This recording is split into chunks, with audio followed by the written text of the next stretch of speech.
الحمد لله الذي بنعمته تتم الصالحات وبمنه وكرمه تنزل الخيرات والبركات. نحمده سبحانه وتعالى ونستعينه ونؤمن به ونتوكل عليه، ونعوذ بالله من شرور أنفسنا ومن سيئات أعمالنا.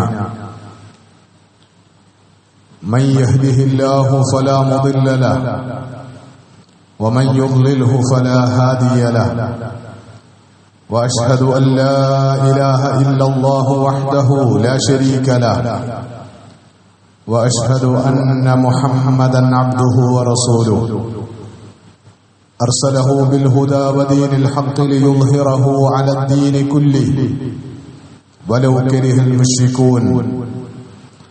اللهم صل على سيدنا محمد وعلى آل محمد كما صليت على إبراهيم وعلى آل إبراهيم. اللهم بارك على محمد وعلى آل محمد كما باركت على إبراهيم وعلى آل إبراهيم في العالمين إنك حميد مجيد. أما بعد، فإن خير الكلام كلام الله، وخير الهدي هدي النبي محمد صلى الله عليه وسلم، وشر الأمور محدثاتها، وكل محدثة بدعة، وكل بدعة ضلالة، وكل ضلالة في النار. أعاذني الله وإياكم من النار. ألا لا إيمان لمن لا أمانة له، ولا دين لمن لا عهد له. عباد الله، أوصيكم وإياي أولا بتقوى الله. أعوذ بالله من الشيطان الرجيم. بسم الله الرحمن الرحيم. يا أيها الذين آمنوا اتقوا الله حق تقاته ولا تموتن إلا وأنتم مسلمون. يا أيها الناس اتقوا ربكم الذي خلقكم من نفس واحدة وخلق منها زوجها وبث منهما رجالا كثيرا ونساء. واتقوا الله الذي تساءلون به والأرحام، إن الله كان عليكم رقيبا. يا أيها الذين آمنوا اتقوا الله وكونوا مع الصادقين، واتقوا فتنة لا تصيبن الذين ظلموا منكم خاصة، واعلموا أن الله شديد العقاب. ബഹുമാന്യരായ സത്യവിശ്വാസികളായ സഹോദരന്മാരെ, സഹോദരിമാരെ, പ്രപഞ്ചനാഥനായ അള്ളാഹുവിന്റെ വിധിവിലക്കുകൾ ജീവിതത്തിലുടനീളം പരമാവധി പാലിച്ച് ജീവിക്കുന്നതിലൂടെ മാത്രമാണ് മനുഷ്യരായ നമുക്ക് നമ്മുടെ ജീവിതത്തിൽ യഥാർത്ഥ വിജയവും സന്തോഷവും സൗഭാഗ്യങ്ങളും നേടിയെടുക്കാൻ കഴിയുക എന്ന് മനസ്സിലാക്കി അള്ളാഹുവിനെ അനുസരിച്ചും അവന് വിധേയപ്പെട്ടും അവന് ജീവിതം സമർപ്പിച്ചും തഖ്വയോടെ ജീവിക്കണമെന്ന് ആദ്യമായി വസിയ്യത്ത് ചെയ്യുകയാണ്, ഉപദേശിക്കുകയാണ്. കാരുണ്യവാനായ നാഥൻ ജീവിതത്തിൽ തഖ്വ പുലർത്താനും അതുവഴി അവൻ വാഗ്ദാനം ചെയ്തിട്ടുള്ള എല്ലാ അനുഗ്രഹങ്ങളും ദുനിയാവിൽ അനുഭവിക്കാനും ആസ്വദിക്കാനും പരലോകത്ത് സ്വർഗം പ്രതിഫലമായി ഏറ്റുവാങ്ങാനും നമ്മെയും നമ്മുടെ മാതാപിതാക്കളെയും ഭാര്യാസന്താനങ്ങളെയും ഗുരുനാഥന്മാരെയും നമുക്ക് പ്രിയപ്പെട്ട എല്ലാവരെയും പ്രത്യേകമായി തുണക്കുകയും അനുഗ്രഹിക്കുകയും ചെയ്യുമാറാകട്ടെ. ജീവിതത്തിന്റെ വിവിധങ്ങളായ ആവശ്യങ്ങളെ മുൻനിർത്തി കാരുണ്യവാനായ നാഥനോട് നമ്മൾ നിരന്തരമായി നടത്തിക്കൊണ്ടിരിക്കുന്ന പ്രാർത്ഥനകളൊക്കെയും അല്ലാഹു ഖബൂൽ ചെയ്ത് നമ്മെ അനുഗ്രഹിക്കുമാറാകട്ടെ.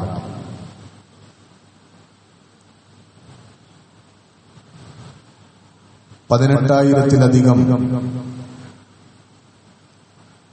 കുഞ്ഞുങ്ങളടക്കം 66,000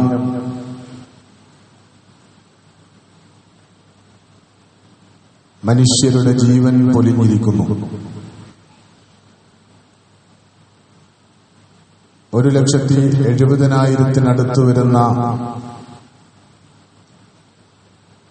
മനുഷ്യർക്ക് വളരെ ക്രൂരമായ യുദ്ധം കാരണമായി സാരമായ പരിക്കുകളേറ്റിരിക്കുന്നു.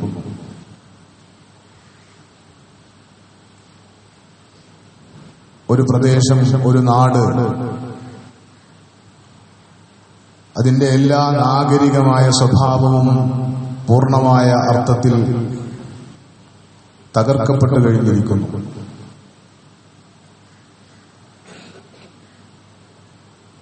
പട്ടിണി കിടന്ന് മരിക്കേണ്ടി വരുന്നവരുടെ എണ്ണം തന്നെയും 500-നടുത്താണ്. അതിൽ 150-ന് മുകളിൽ പിഞ്ചുമക്കളാണ്. ഇത്രയും വലിയ കെടുതികൾ നേരിട്ട്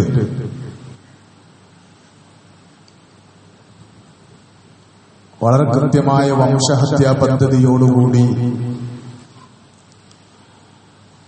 ലോകത്തിന്റെ കൺമുമ്പിൽ ഒരു ഭീകര യുദ്ധം തുടങ്ങിയിട്ട് ഏതാണ്ട് 2 വർഷം പൂർത്തിയാകാൻ പോകുന്ന സന്ദർഭമാണ്. യുദ്ധത്തിന്റെ ലാഭനഷ്ടങ്ങളെക്കുറിച്ചുള്ള, നേട്ടകോട്ടങ്ങളെക്കുറിച്ചുള്ള വിലയിരുത്തലുകളും നിരീക്ഷണങ്ങളും നടന്നുകൊണ്ടിരിക്കുകയാണ്. ഏറ്റവും ഒടുവിൽ ഈ സങ്കടപ്പെടുത്തുന്ന വാർത്തകൾക്കിടയിലും കണക്കുകൾക്കിടയിലും ദൈന്യത നിറഞ്ഞ അനുഭവങ്ങൾക്കിടയിലും വലിയ ആവേശകരമായ അനുഭവങ്ങൾ ലോകത്തിനു മുമ്പിലേക്ക് കടന്നു വരുന്നു. ലോകത്ത് വാർത്തകളിൽ നിറഞ്ഞു നിൽക്കുന്ന പദം സുമൂദ് എന്നതാണ്. ലോകത്തിന്റെ വിവിധ ഭാഗങ്ങളിൽ ഏതാണ്ട് 50ഓളം രാജ്യങ്ങളിൽ നിന്നായി ഉള്ള ആക്ടിവിസ്റ്റുകൾ അക്ഷരാർത്ഥത്തിൽ തങ്ങളുടെ ജീവൻ പണയപ്പെടുത്തി 50-നടുത്തുള്ള ചെറുബോട്ടുകളിലും കപ്പലുകളിലുമായി 18 വർഷത്തിലധികമായി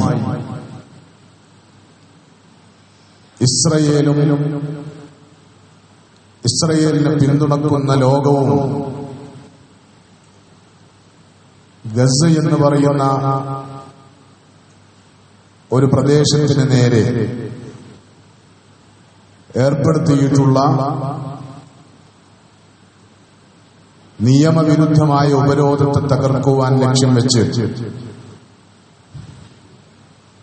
പുറപ്പെട്ടപ്പോൾ കടലിന്റെ ഓളപ്പരപ്പുകളിലൂടെയുള്ള ആ യാത്രക്കവർ പേര് വിളിച്ചത് ഗ്ലോബൽ സുമൂദ് ഫ്ലോട്ടില എന്നാണ്. ഉസ്തൂലു സുമൂദിൽ ആലമി എന്ന പേരാണ് അവർ വിളിച്ചത്. സുമൂദ് എന്ന് പറയുന്നത് അറബി ഭാഷയിലുള്ള ഒരു വാക്കാണ്. അറബി ഭാഷയിൽ സാധാരണ വാക്കുകൾ പോലെ അർത്ഥമുള്ള ഒരു വാക്കായി പരിമിതപ്പെട്ട് കിടന്നിരുന്ന ആ പദത്തെ ലോകത്തിന്റെ ശ്രദ്ധയിൽ മനുഷ്യന്റെ ആത്മാഭിമാനത്തിന്റെയും ഇച്ഛാശക്തിയുടെയും നിശ്ചയദാർഢ്യത്തിന്റെയും ഏറ്റവും കരുത്തുള്ള പ്രതീകമായി ഉയർത്തിയത് ഫലസ്തീനികളാണ്. ഇന്നിപ്പോൾ ആ പദം അവരുടേത് മാത്രമായ, അല്ലെങ്കിൽ അവർക്ക് അവകാശപ്പെട്ട ഒരു പദമായി, ഒരു പ്രയോഗമായി വളർന്നിരിക്കുന്നു.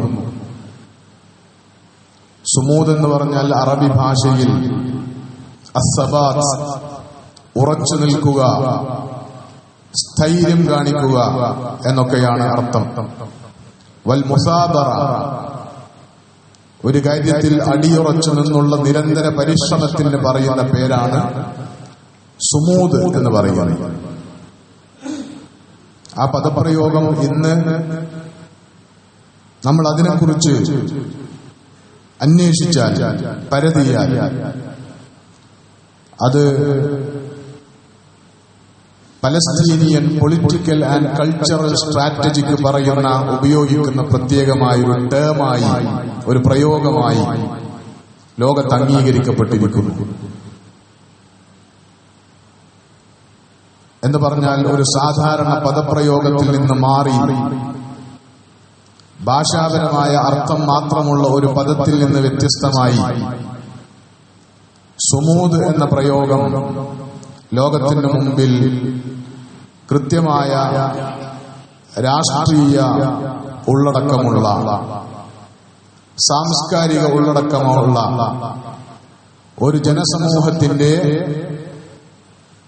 അധിനിവേശത്തിനെതിരായ, അനീതിക്കെതിരായ ഉറച്ച പോരാട്ടത്തെ പ്രതിനിധീകരിക്കുന്ന ഒരു പ്രയോഗമായി വളർന്നിരിക്കുന്നു എന്നാണ് നമുക്ക് കാണാൻ കഴിയുക.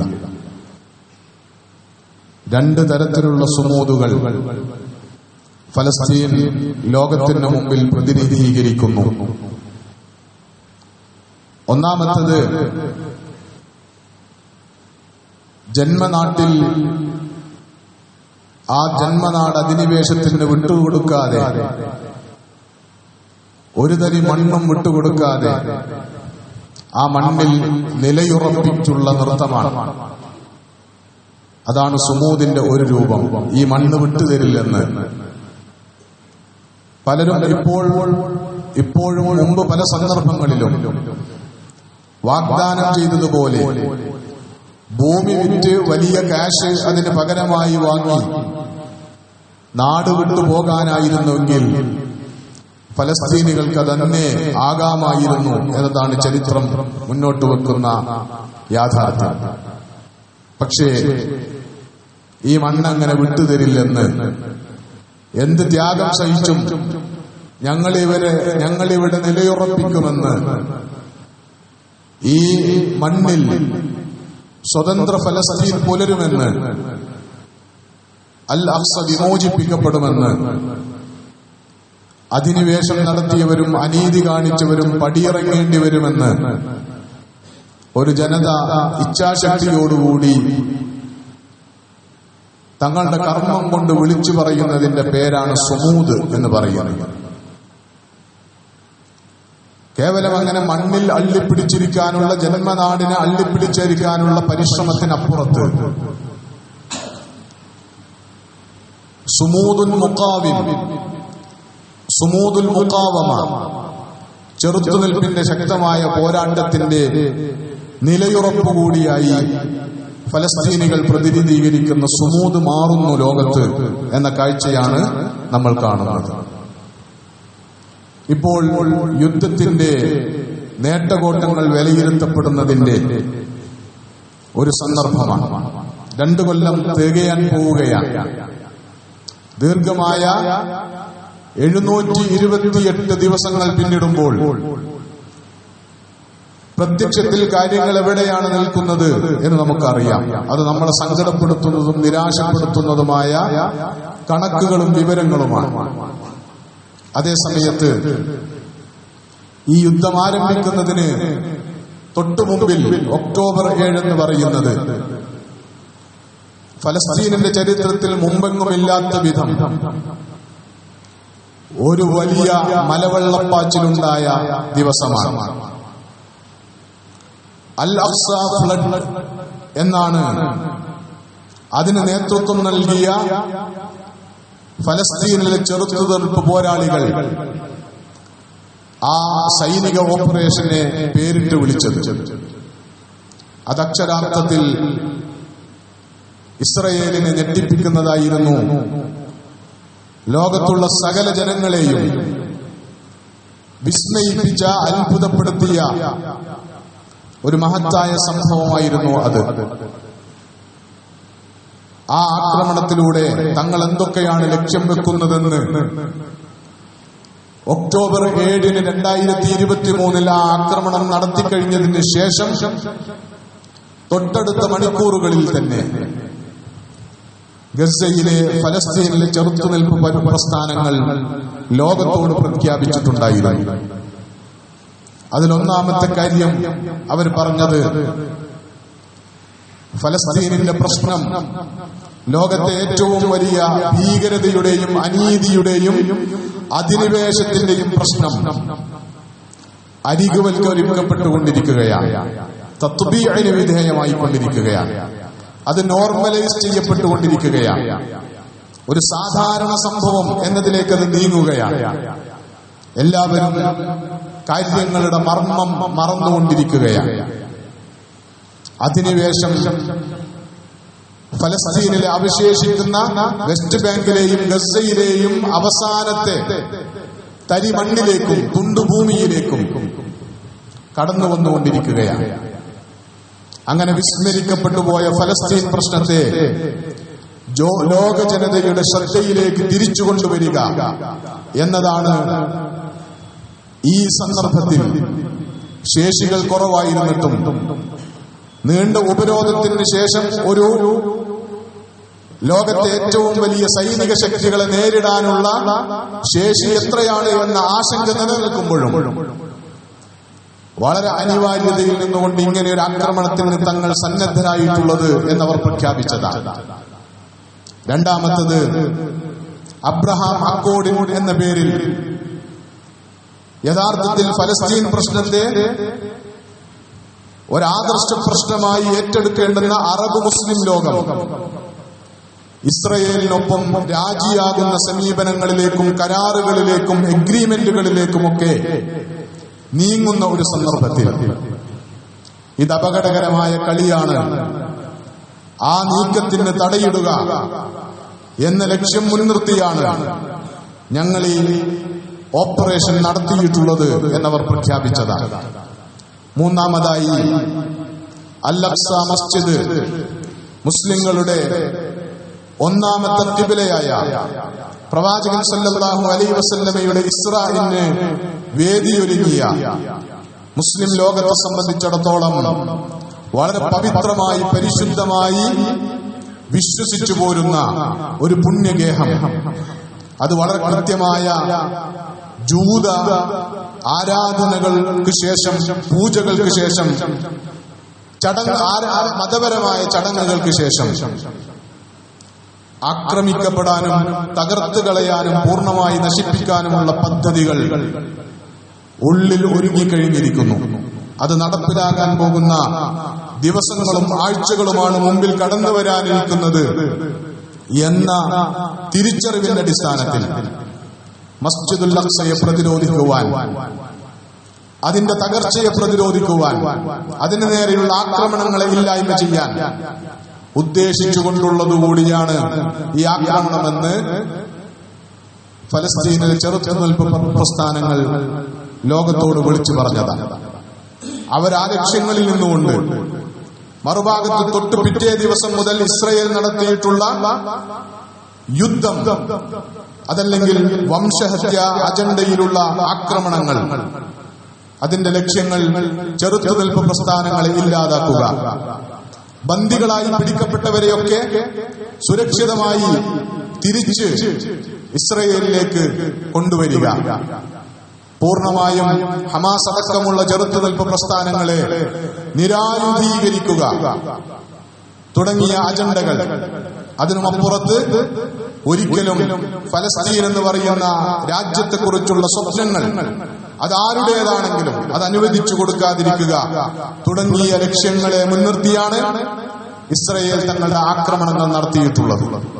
വളരെ പെട്ടെന്ന് ചെയ്തു തീർക്കാമെന്ന് കരുതിയ ലക്ഷ്യങ്ങൾക്ക് മുമ്പിൽ ഇസ്രയേൽ ഒന്നും നേടാൻ കഴിയാത്ത വിധം ഒരു വലിയ കൂട്ടക്കൊലക്കും ഒരു നാടിന്റെ നശീകരണത്തിനും എല്ലാ അന്താരാഷ്ട്ര നിയമങ്ങളെയും കാറ്റിൽ പരത്തിക്കൊണ്ട് ആരെയും വകവെക്കാതെ തെമ്മാടിത്തം കാണിച്ചു എന്നതിനപ്പുറത്ത് മറ്റൊരു നേട്ടവും കൊയ്യാനാകാതെ, ഉദ്ദേശിച്ച ഒരു നേട്ടവും കൊയ്യാനാകാതെ, ഏറ്റവും ഒടുവിൽ തങ്ങളുടെ മെയിൻ സ്പോൺസറെ മുന്നിൽ നിർത്തി ഹമാസിന്റെ മുന്നിൽ ചെറുത്തുനിൽപ്പ് പ്രസ്ഥാനങ്ങളുടെ മുമ്പിൽ കയ്യും നീട്ടിയിരിക്കുകയാണ്. അവരുടെ കനിവിന് വേണ്ടി, അവരുടെ അംഗീകാരത്തിന് വേണ്ടി, വെടിനിർത്തലിന് വേണ്ടി മുന്നോട്ട് വെച്ചിട്ടുള്ള കരാർ അംഗീകരിക്കണം, വ്യവസ്ഥകൾ അംഗീകരിക്കണം എന്ന് പറയുന്നത്. വ്യവസ്ഥകൾ വളരെ രസകരമാണ്. ഒന്നാമത്തെ വ്യവസ്ഥ, ബന്ദികളെ എല്ലാവരെയും വിട്ടുതരണമെന്നതാണ് വ്യവസ്ഥ. 2 കൊല്ലക്കാലം ലോകത്തെ ഏറ്റവും വലിയ 2 സൈനിക ശക്തികൾ യുദ്ധം നയിച്ചത് മുഴുവൻ എണ്ണപ്പെട്ട ഏതാനും ആ ബന്ദികളെ വിമോചിപ്പിച്ചെടുക്കുന്നതിന് വേണ്ടിയാണ്.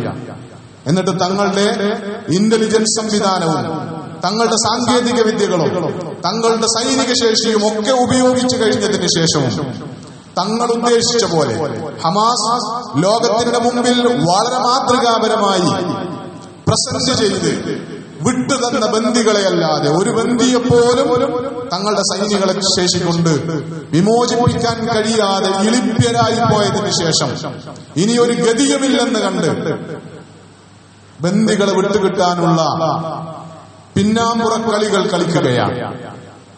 വഞ്ചനാത്മകമായ ഒരു എഗ്രിമെന്റ് മുന്നിൽ വെച്ചിരിക്കുകയാണ്. എന്നിട്ട് അത് അംഗീകരിക്കണമെന്ന് പറഞ്ഞ് നിർബന്ധിക്കുകയാണ്. രണ്ടാമത്തെ വ്യവസ്ഥ എന്ന് പറയുന്നത് 2 കൊല്ലം ഇതൊക്കെ കാണിച്ചിട്ടും തങ്ങളുടെ ലക്ഷ്യമായിരുന്ന ചെറുത്തുനിൽപ്പ് പ്രസ്ഥാനങ്ങളെ ഇല്ലായ്മ ചെയ്യുക, അവരെ നിരായുധീകരിക്കുക എന്നത് നടപ്പിലാക്കാൻ കഴിഞ്ഞിട്ട് അവസാനം ഇപ്പോ അവരുടെ മുമ്പിൽ തന്നെ അവരെ തന്നെ നിരായുധീകരിക്കാനും അവരെ തന്നെ ഇല്ലായ്മ ചെയ്യാനുമുള്ള വ്യവസ്ഥ അംഗീകരിക്കണമെന്ന് പറഞ്ഞിട്ട് ഒപ്പിട്ട് കൊടുത്തിരിക്കുകയാണ് ഇസ്രയേൽ പ്രധാനമന്ത്രിയും അമേരിക്കൻ പ്രസിഡന്റും. ഇനി മറുഭാഗത്ത് ഹമാസ് ഒപ്പിടണം, അതിൽ സ്വയം തങ്ങൾ ചത്തുതരാമെന്ന് ഒപ്പിട്ട് കൊടുക്കാനുള്ള രേഖയും കൊടുത്ത് അതിനുള്ള മറുപടിയും കാത്തു നിൽക്കുന്ന സാഹചര്യമാണ് നമ്മൾ കണ്ടുകൊണ്ടിരിക്കുന്നത്. ഒരു ഭാഗത്ത് ചെറുത്തുനിൽപ്പ് പ്രസ്ഥാനങ്ങൾക്ക് വലിയ നഷ്ടങ്ങളും ഉണ്ടായിട്ടുണ്ട്. പക്ഷേ ഏത് സാഹചര്യത്തിലും യുദ്ധത്തിന്റെ വിജയങ്ങൾ, അതിന്റെ വിജയപരാജയങ്ങൾ നിർണയിക്കുന്നതും വിലയിരുത്തപ്പെടുന്നതും അതിൽ ഏതെങ്കിലും ഒരു കക്ഷിക്കുണ്ടായ ആൾനഷ്ടത്തെയോ ജീവനഷ്ടത്തെയോ സാമ്പത്തിക നഷ്ടത്തെയോ വിലയിരുത്തിയല്ല. ഏതൊക്കെ പോയിന്റുകളിലാണ്, ഏതൊക്കെ ലക്ഷ്യങ്ങളിലേക്കാണ് ഒരു യുദ്ധം നയിക്കപ്പെട്ടത്, ആ ലക്ഷ്യങ്ങൾ നേടുന്നതിൽ എത്ര അളവിൽ വിജയിക്കുന്നു എന്നതാണ് ഒരു യുദ്ധത്തിൽ ഏതെങ്കിലും ഒരു കക്ഷി വിജയിക്കുന്നതിന്റെ മാനദണ്ഡം എന്ന് പറയുന്നത്. അങ്ങനെ എടുത്താൽ ഏറ്റവും ഒന്നാമതായി ചെറുത്തുനിൽപ്പ് പ്രസ്ഥാനങ്ങൾ മുന്നോട്ട് വച്ചിരുന്ന ലക്ഷ്യമെന്ന് പറയുന്നത് വിസ്മരിക്കപ്പെട്ടു പോകുന്ന ഫലസ്തീനിന്റെ അനീതിയുടെ പ്രശ്നം, അധിനിവേശത്തിന്റെ പ്രശ്നം ലോകത്തിന്റെ ശ്രദ്ധയിലേക്ക് കൊണ്ടുവരിക എന്നതാണ്. ആ ലക്ഷ്യം ഒരുപക്ഷെ അവർ വിചാരിച്ചതിനേക്കാൾ കൂടുതൽ ഭംഗിയിൽ പൂർത്തീകരിക്കപ്പെടുന്ന ദിനങ്ങളാണ് നമ്മൾ കണ്ടുകൊണ്ടിരിക്കുന്നത്. നേരത്തെ ഞാൻ സൂചിപ്പിച്ചതുപോലെ ലോകത്തിന്റെ വിവിധ ഭാഗങ്ങളിൽ നിന്ന് 50-ലധികം രാഷ്ട്രങ്ങളിൽ നിന്ന് പുറപ്പെട്ട ആക്ടിവിസ്റ്റുകൾ വളരെ കൃത്യമായ പൊളിറ്റിക്സോടുകൂടി, വളരെ കൃത്യമായ രാഷ്ട്രീയത്തോടുകൂടി ഗസക്കാർ വിശന്ന് വലഞ്ഞ് ഭക്ഷണമില്ലാതെ വെള്ളമില്ലാതെ കഷ്ടപ്പെടുകയാണ്. ആ പാവങ്ങൾക്ക് കുറച്ച് അന്നം കൊണ്ടുപോയി കൊടുക്കാം, കുറച്ച് വാട്ടർ ബോട്ടിലുകൾ എത്തിച്ചു കൊടുക്കാം, അങ്ങനെ അവരെ അങ്ങനെ ഒരു സാധുവായ സഹായം അവർക്ക് വേണ്ടി നടത്തിക്കളയാം എന്നുദ്ദേശിച്ച് പുറപ്പെട്ടതല്ല ആ കപ്പൽ വ്യൂഹങ്ങൾ, ആ നൗകകൾ എന്ന് കൃത്യമായി പ്രസ്താവിച്ചുകൊണ്ടാണ് ആ ആക്ടിവിസ്റ്റുകൾ ആ യാത്രയ്ക്ക് തുടക്കം കുറിച്ചിട്ടുള്ളത്. ഇത് വളരെ അടിസ്ഥാനപരമായി 18 വർഷത്തിലധികം കാലമായി ലോകത്തിന്റെ കൺമുമ്പിൽ എല്ലാ അന്താരാഷ്ട്ര നിയമങ്ങളെയും കാറ്റിൽ പറത്തിക്കൊണ്ട് ഒരു രാജ്യത്തിനെതിരെ കരമാർഗവും കടൽ മാർഗവും അതുപോലെ തന്നെ വ്യോമമാർഗവും ഒക്കെ ഉപരോധം ഏർപ്പെടുത്തിയിരിക്കുകയാണ് അന്യായമായി. ലോകം മൗനത്തോടുകൂടി അതിന് സമ്മതം നൽകിക്കൊണ്ടിരിക്കുകയാണ്. ഇത് അന്യായമാണ്, ഇത് നിയമവിരുദ്ധമാണ്. ആ നിയമവിരുദ്ധമായ നടപടിയെ ഇനിയെങ്കിലും ബ്രേക്ക് ചെയ്യാതെ, ആ ഉപരോധത്തെ പൊളിക്കാതെ മനുഷ്യരായി ജീവിച്ചിരിക്കാൻ കഴിയുകയില്ല ഈ ലോകത്ത് എന്ന പ്രഖ്യാപനവുമായിട്ടാണ് അവർ യാത്ര പുറപ്പെട്ടിട്ടുള്ളത്. യാത്രക്കിടയിൽ വലിയ ഭീഷണികൾ അവർക്ക് നേരെ ഉണ്ടായി. ആ ഭീഷണികളെ വകവെക്കാതെ എന്താണ് ഞങ്ങളുടെ ലക്ഷ്യമെന്ന്, മാനുഷികമായ സഹായങ്ങൾ ഗസക്കാർക്ക് എത്തിക്കുക. ഞങ്ങളുടെ കൈവശമുള്ളത് അവർക്കുള്ള സഹായങ്ങൾ മാത്രമാണ്. ഭക്ഷ്യവസ്തുക്കൾ, മരുന്നുകൾ, വെള്ളം, ഇത് മാത്രമാണ് ഞങ്ങളുടെ കയ്യിലുള്ളത്. ഒരിക്കലും ഇതൊരു സായുധമായ നീക്കമല്ല എന്ന് തുറന്നു പ്രഖ്യാപിക്കുന്നതോടൊപ്പം അതേ സമയത്ത് ചെപ്പടി വിദ്യകൾ കൊണ്ട് ഞങ്ങളെ പിന്മാറ്റിക്കളയാമെന്ന് വിചാരിക്കണ്ട. ഭക്ഷണം ഇന്ന് തന്നോളൂ, മരുന്നുകൾ ഇന്ന് തന്നോളൂ, ഞങ്ങൾ വിതരണം ചെയ്തു കൊള്ളാം എന്ന് ഇസ്രായേൽ പറഞ്ഞതാണ്, നിർദ്ദേശം മുന്നോട്ട് വെച്ചത്. ഇല്ല, ഞങ്ങളുടെ ആവശ്യം അതല്ല. ഞങ്ങളുടെ പ്രധാന ആവശ്യം ഈ ഭക്ഷണ സാധനങ്ങളും വെള്ളവും മരുന്നുകളും ഗസയിലേക്ക് എത്തുക എന്നതല്ല, മറിച്ച് ഉപരോധത്തെ തകർക്കുക എന്നതാണ്. ഒരു ബോട്ടെങ്കിലും ഗസയുടെ അതിർത്തി കടന്ന്, അന്താരാഷ്ട്ര കടൽ അതിർത്തി കടന്ന് ഗസയിലേക്ക് പ്രവേശിച്ച് ഗസയുടെ മണ്ണ് തൊടുക എന്നതാണ്. അതുവഴി ഈ നിയമവിരുദ്ധമായ ഉപരോധത്തെ തകർക്കുക, ഗസയിലേക്ക് ലോകത്തിന് വഴികളുണ്ട് എന്ന് തെളിയിക്കുക, ഇതാണ് ലക്ഷ്യമെന്ന് പ്രഖ്യാപിച്ചാണ് അവർ പുറപ്പെട്ടിട്ടുള്ളത്. വളരെ ക്രൂരമായി അന്താരാഷ്ട്ര സമൂഹത്തെ ഒക്കെ മുഖവിലക്കെടുക്കാതെ, അന്താരാഷ്ട്ര വേദികളുടെ ഒന്നും റെസല്യൂഷൻസിനെ, റൂളുകളെ ഒന്നും മുഖവിലക്കെടുക്കാതെ വളരെ ക്രൂരമായി അറസ്റ്റ് ചെയ്ത് നീക്കുകയാണ് അവർ ചെയ്തിട്ടുള്ളത്. ഇനിയും ആ സംഘത്തിൽ നിന്ന് ഏതൊക്കെ നൗകകൾ ഗസയുടെ മണ്ണ് തൊടുമെന്ന് പറയാൻ പറ്റാത്ത സാഹചര്യങ്ങളാണ് നമ്മുടെ മുമ്പിലുള്ളത്. പക്ഷേ ആ സംഘം ആക്രമിക്കപ്പെട്ടതോടുകൂടി സുമൂദ് എന്ന പേരിൽ ഫലസ്തീനികളെ പ്രതിനിധീകരിച്ചുകൊണ്ട് ഫലസ്തീനികളുടെ ചെറുത്തുനിൽപ്പിനെയും ഫലസ്തീനികളുടെ ധീരതയോടും ഇച്ഛാശക്തിയോടും കൂടിയുള്ള അനീതിക്ക് മുമ്പുള്ള അധിനിവേശത്തിന് മുമ്പുള്ള നിലയുറപ്പിക്കലിനെ പ്രതിനിധീകരിക്കുന്ന സുമൂദ് എന്ന പേരിട്ട് വിളിച്ച ഗ്ലോബൽ ഫ്ലോട്ടില അത് ആക്രമിക്കപ്പെട്ടതോടുകൂടി ലോകമിളകിയിരിക്കുന്നു എന്നതാണ് നമ്മൾ കാണുന്ന ചിത്രം. ലോകമിളകിയിരിക്കുന്നു. ലോകരാജ്യങ്ങളുടെ എല്ലാ പ്രധാന തെരുവുകളും ശബ്ദമുഖരിതമാണ് ഇപ്പോൾ. എല്ലാവരും വിസ്മരിക്കപ്പെട്ടു പോകുമായിരുന്ന ഒരു ഫലസ്തീൻ പ്രശ്നം ഇന്ന് ലോകത്തിന്റെ എല്ലാ തെരുവോരങ്ങളിലും ഫ്രീ ഫ്രീ പാലസ്തീൻ മുദ്രാവാക്യങ്ങൾ കൊണ്ട് മുഖരിതമാണ് എന്നത് വളരെ ശ്രദ്ധേയമായ കാര്യമാണ്. ഭരണകൂടങ്ങൾ വഴങ്ങിയില്ലെങ്കിലും പൊതുജനങ്ങൾ ഇതൊരു കരക്കെത്തിച്ചിട്ടേ അടങ്ങൂ എന്ന നിശ്ചയദാർഢ്യത്തോടുകൂടി പെരുമാറുന്നതായാണ് നമുക്ക് കാണാൻ പറ്റുന്നത്. ഭരണകൂടങ്ങൾ അതിർത്തികൾ തുറന്നു തന്നില്ലെങ്കിലും ബഹുജനങ്ങൾ ഉദ്ദേശിച്ചാൽ അവർക്ക് ഏതനീതിയുടെ പ്രശ്നം പരിഹരിക്കാനും ഏത് അധിനിവേശത്തെ തകർക്കാനും വഴികളുണ്ടാക്കാൻ കഴിയും എന്നതിന്റെ സൂചനകളാണ് ലോകത്ത് നിന്ന് നമുക്ക് കിട്ടിക്കൊണ്ടിരിക്കുന്നത്. ഒരു ഭാഗത്ത് നിലവിലുള്ള സുമൂദ് ഫ്ലോട്ടില തടയപ്പെട്ടതോടുകൂടി തുർക്കിയിൽ നിന്നടക്കം ലോകത്തിന്റെ വിവിധ രാജ്യങ്ങളിൽ നിന്ന് അതേ പാത സ്വീകരിച്ച് പുതിയ ഫ്ലോട്ടിലുകൾക്ക് വേണ്ടിയുള്ള ആസൂത്രണങ്ങൾ നടന്നുകൊണ്ടിരിക്കുന്നു, പടപ്പുറപ്പാടുകൾ നടന്നുകൊണ്ടിരിക്കുന്നു. ജനങ്ങൾ ഗസയിലേക്ക്, മനസ്സാക്ഷിയുള്ള മനുഷ്യർ, നീതിബോധമുള്ള മനുഷ്യർ ഗസയിലേക്ക് ഒഴുകാൻ തുടങ്ങുന്നു എന്നതാണ്.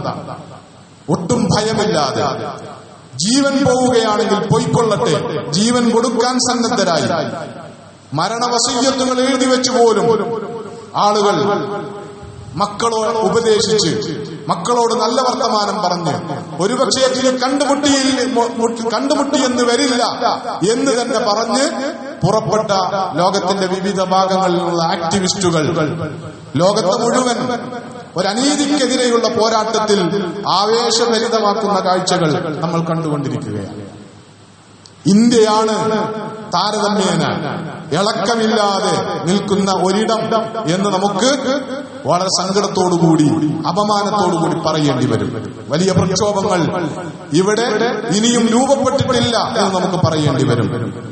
ആ ഒരു പ്രശ്നത്തെ അതർഹിക്കുന്ന ന്യായത്തോടുകൂടി അഡ്രസ് ചെയ്യാൻ നമുക്ക് കഴിഞ്ഞിട്ടില്ല എന്ന് നമ്മൾ പറയേണ്ടി വരും. അതേസമയത്ത് ചില പടപ്പുറപ്പാടുകൾ, ചില മുന്നൊരുക്കങ്ങൾ, ചില സൂചനകൾ ഉണ്ടായിട്ടുണ്ട്. കേരളത്തിലടക്കം നെയിം ഓഫ് ഗാസ എന്ന് പറഞ്ഞിട്ട്, നെയിംസ് ഓഫ് ഗാസ എന്ന് പറഞ്ഞിട്ടുള്ള പ്രതിഷേധ പരിപാടികൾ വളരെ ശ്രദ്ധേയമായ പൊതുജനങ്ങളുടെ ഭാഗത്തു നിന്ന് സാംസ്കാരിക നായകന്മാരുടെയും മാധ്യമപ്രവർത്തകരുടെയും നേതൃത്വത്തിൽ 18,000-ത്തിലധികം വരുന്ന ഗസയിലെ പിഞ്ചു കുഞ്ഞുങ്ങളായ ധീരരക്തസാക്ഷികളുടെ പേരുച്ചരിച്ചുകൊണ്ടുള്ള വ്യതിരിക്തമായ പ്രക്ഷോഭത്തിന്, പ്രതിഷേധത്തിന്, ഐക്യദാർഢ്യത്തിനൊക്കെ നമ്മുടെ നാട്ടിൽ നിന്നും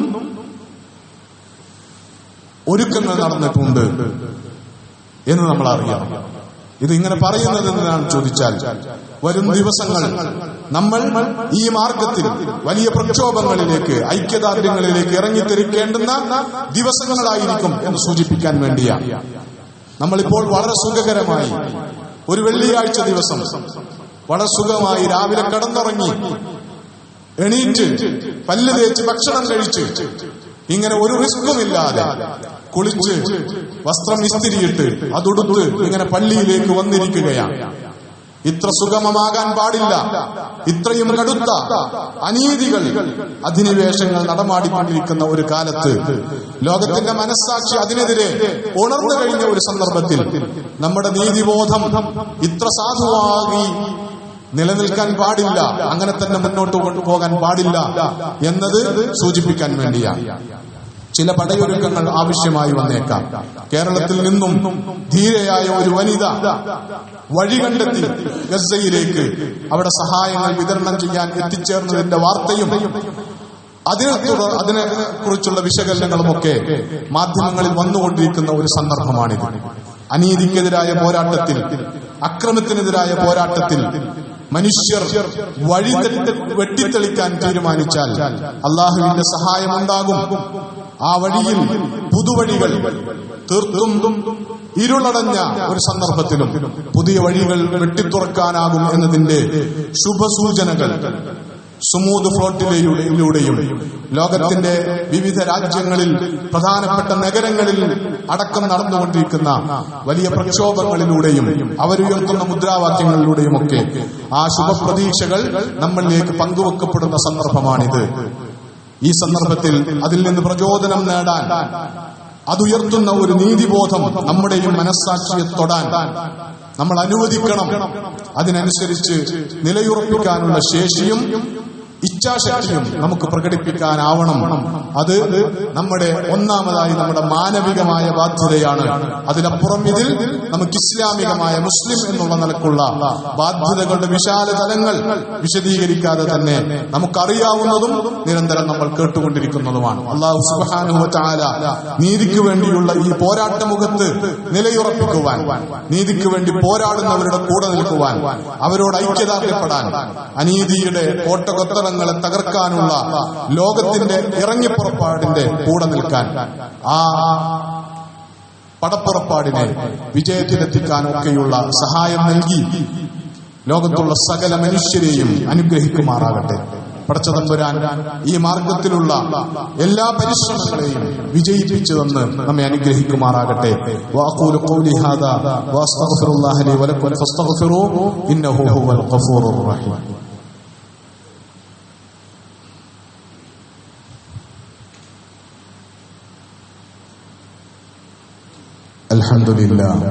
الحمد لله رب العالمين والعاقبة للمتقين ولا عدوان إلا على الظالمين. اللهم صل وسلم وبارك على محمد وعلى آله وصحبه أجمعين.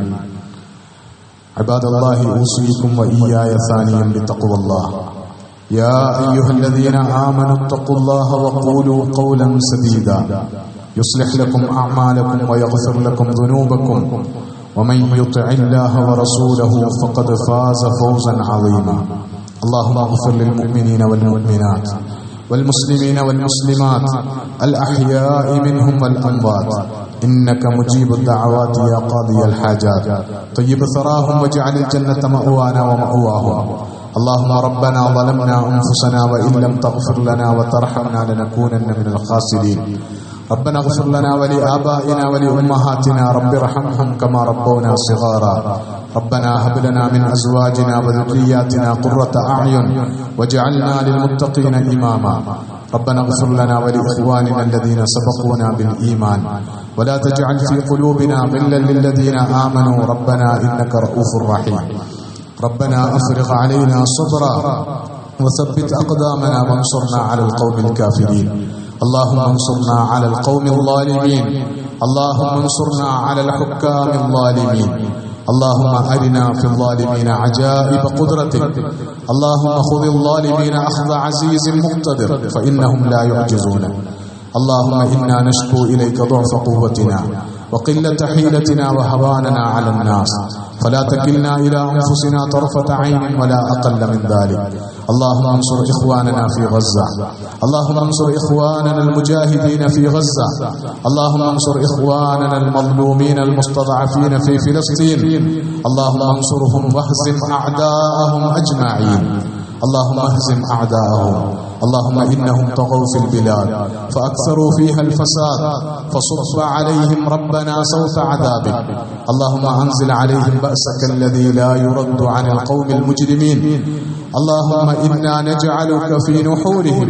اللهم اجعل كيدهم في تدميرهم يا رب العالمين. اللهم ربنا آتنا في الدنيا حسنة وفي الآخرة حسنة وقنا عذاب النار. ربنا توفنا مسلمين وألحقنا بالصالحين. ربنا تقبل منا إنك أنت السميع العليم وتب علينا إنك أنت التواب الرحيم. فاغفر لنا يا غافر المذنبين وارحمنا بأنواع رحمتك يا أرحم الراحمين. وصلى الله تعالى وسلم على خير خلقه سيدنا محمد وعلى آله وصحبه أجمعين.